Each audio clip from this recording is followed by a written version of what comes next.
This video realistically should have come out like 3 weeks ago, but I had to deal with some problems. Problems like these. Before I go insane just thinking about it, let's talk about something pleasant. Well, kinda. Can you get to the point already?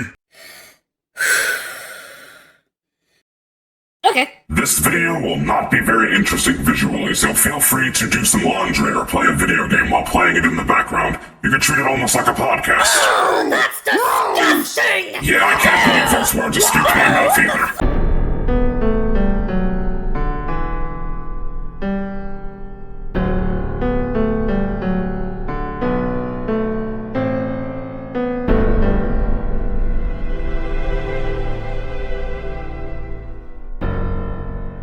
Okay, this track is relatively simple, to be honest with you. There's not really a whole lot to say about it. It's mostly just piano and some violin, and that's pretty much it. The reason I included an intro is because I wanted something to help set the mood of what I was trying to go for. The song has a bittersweet atmosphere that feels like it's building up to something a lot bigger, which it is. It's not the kind of song that I'd imagine someone's gonna want to listen to by itself, but as an album opener, I think it works very well. If you had watched my video talking about Distorted Calamity and Undersea Paradox, you would know that there was an unreleased song called Victory Lap. It was originally gonna be the outro to Undersea Paradox, but I decided to scrap it because I didn't feel like it fit the album. At the end of Overture to a Middling Affair, you can hear dialogue between two people skipping the intro of an anime that they're watching. And Victory Lap is the song being used. One of these days I might extend Victory Lap into a full song and I might even add vocals to it, but right now, no. Out of all the things I have planned, that's very much not a priority, so don't expect that to happen anytime soon.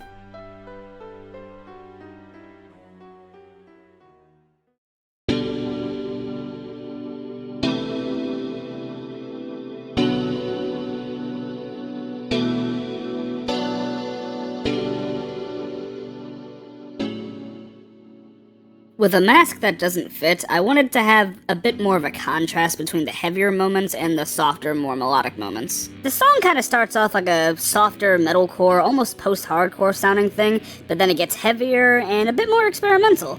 Emphasis on a little, because aside from pipe organ being used during the bridge, this song is kinda standard in a lot of ways. It's not exactly devoid of interesting moments, but I would say compared to some of the other songs on this album, and on the next album especially, it's kinda familiar.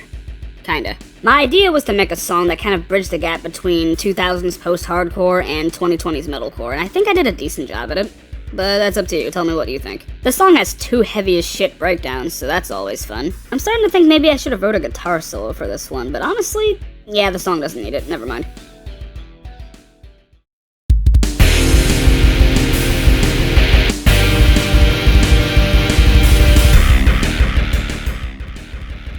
I chose Heir to the Master to be the first single for Mid Shonen Anime because it's the most straightforward song on the album, and it's the first one I wrote for it.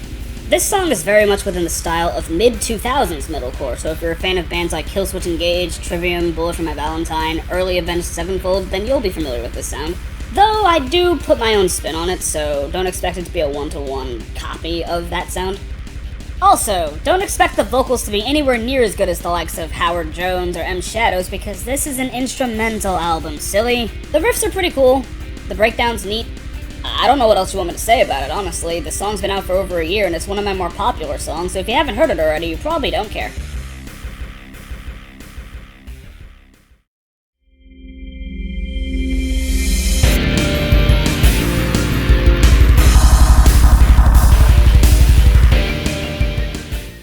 This is definitely one of the more out there songs on this record, seeing as it barely has a cohesive structure to begin with. It's mostly just a string of breakdowns with a really out-of-place guitar solo in the middle, just because I thought it'd be fun. And that's the best thing about this song. It's my least favorite song on the album, but it's still really fun. The song's heavy as shit, and the solo is really solid in my opinion. The whole song is just really frantic and aggressive, and sometimes that's all you need. A Sunny Morning with Your Rival definitely could have benefited from vocals, but I do not care.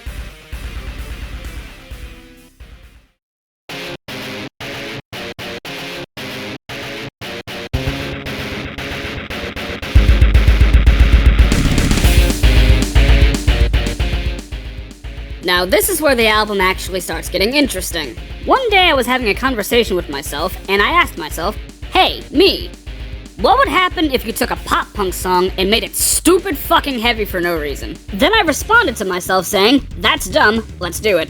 And that's how I came up with the song Smile Through the Abhorrent Pain. The song starts off simple enough, but as it goes on, the drums get faster, more frantic, and then the bridge starts and it's like, oh.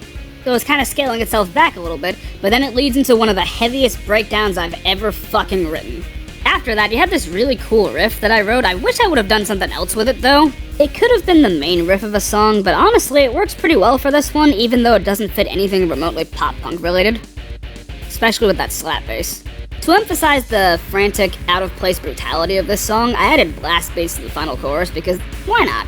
This song is goofy as shit, and I absolutely fucking love it. And I'm somehow not alone in that because this was the most listened to Scythe of Atlantis song on Spotify this year, and you do not know how much I appreciate every single one of you for checking out my music this year. Thank you all so much for that. That being said, this is not my favorite song on this album.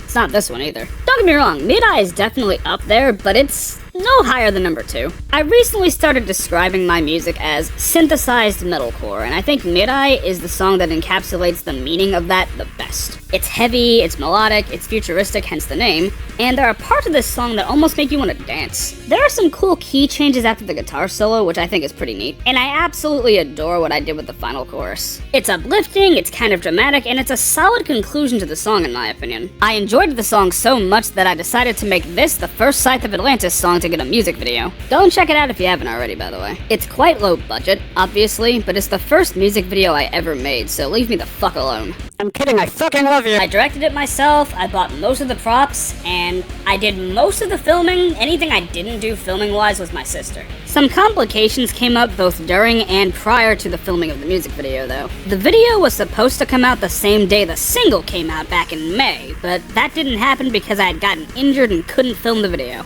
And then during the days in which I set aside to film, I had to go to the ER. I refuse to go into any detail here, but my thigh was in excruciating pain, so I had to get that dealt with. Luckily, I was able to continue filming the next day, but holy shit! I'm starting to think this song might be cursed! Still had fun though, can't wait to do it again.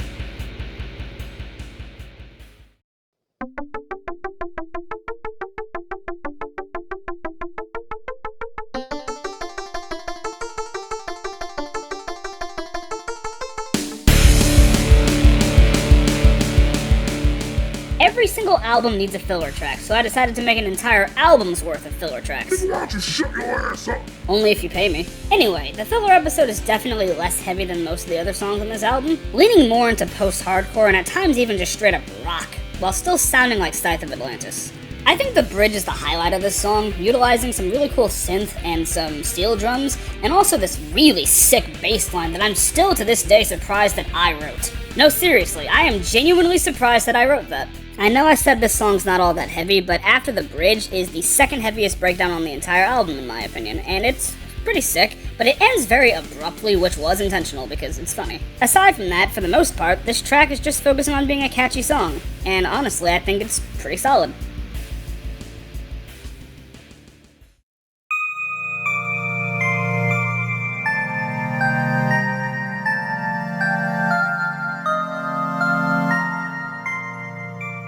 I'm gonna have to keep this brief because if I'm not careful, this song is going to play in its entirety in the background because yes, I added an interlude to this album because I just love doing that. This electronic interlude starts off really cutesy and by the end becomes really fucking creepy.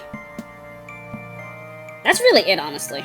In the video I made talking about Distorted Calamity and Undersea Paradox, I mentioned a song that I made called Pretentious Ascension, which as of right now is still unreleased, and how I essentially scrapped the song for parts.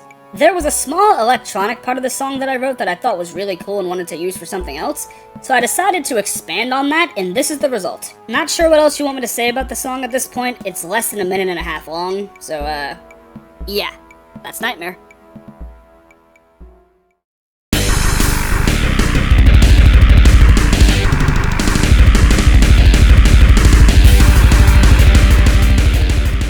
Celebrating the end of the world, more like celebrating the best song on the album.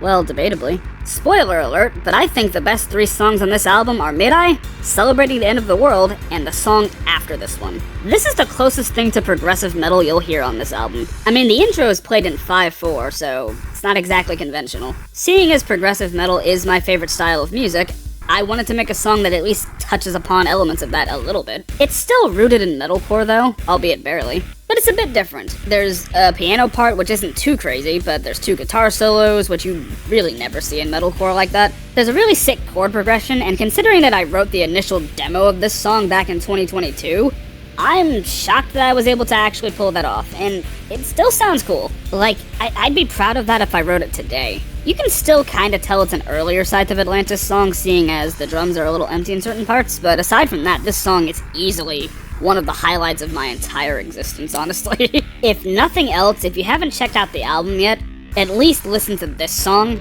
and Mirai, and the song after this one. Those are the 3 best, in my opinion.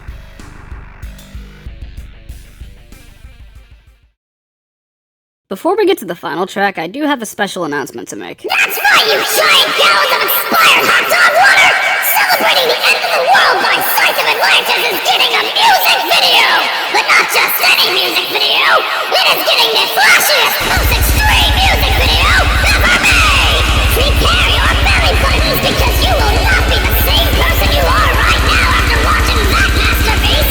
Don't get mad at me if you start crying tears of I think they get the point. You can stop now. It's coming out January 10th. Be there or fuck you.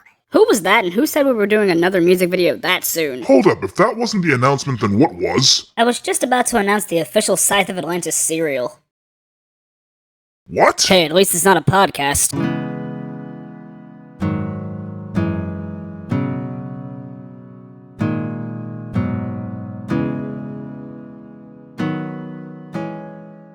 Out of every single piece of music that I've ever written, both released and unreleased, A Ritual is by far one of the best. The Mid Shonen Anime duology was going to have 19 tracks total, but I thought that was a little light for 2 albums, so I decided to write 3 other songs, and this is one of them. The jump in quality from some of the other tracks on this album and this one is very noticeable, and that's why. This is an acoustic track that gets a bit heavier towards the end, and not in the metalcore sort of way. Well, there is a breakdown, but aside from that, this is primarily something else entirely. I honestly don't know what to call this. I guess it takes from post-metal and black gaze, stuff like that. There's definitely some influence coming from bands like Alcest and Agalok, but calling this black gaze or post-black metal feels wrong.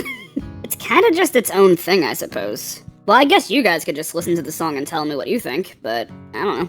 The guitars sound quite a bit different from how they do in most other Scythe of Atlantis songs, and there's some really cool soft organ that sounds like really pretty. The percussion in the middle of the track sounds really cool, honestly. There's just a lot of different elements that are completely different from my usual. I wrote this song in a day, and I think the same day I showed my dad, and he noticed that it was completely different from the usual Scythe of Atlantis sound. I was almost afraid that this song might be out of place for the rest of the album, but honestly, it works as a solid conclusion to the album as a whole. And as a slight sign of what's to come for Mid Shonen Anime Z when that comes out next year. Now, that album's not gonna sound like this song in particular, but it's gonna push away from metalcore a good amount for the most part. Don't get me wrong, there's still gonna be metalcore elements and metalcore songs on Mid Shonen Anime Z, but that album's gonna have a good amount more variety than Mid Shonen Anime Part 1. Back to A Ritual itself, though. It may sound kind of out of place to a lot of people, but just like every other song I've ever written, this song comes directly from the heart, and it's a reflection of how I was feeling in that moment. Like I said before, if you can't listen to the entire album, at the very least check out Mirai, Celebrating the End of the World, and A Ritual. Also check out those first 2 singles as well if you have the chance, because they're singles for a reason. But even if you've only checked out 1 song on this album, or any of my older songs, I still appreciate the hell out of you. So thank you. Your support means the world to me.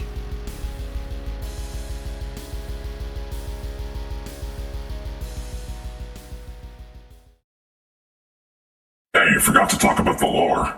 No, I didn't. You totally did. I did not. Did too? No, I did not! This video is like 15 minutes long. Do you really expect me to shove the lore into this? I'll make a separate video about it, okay? Also, the first single for Mid Shonen Anime Z isn't even out yet, so why would we do that now? Sometimes you just gotta stand on business.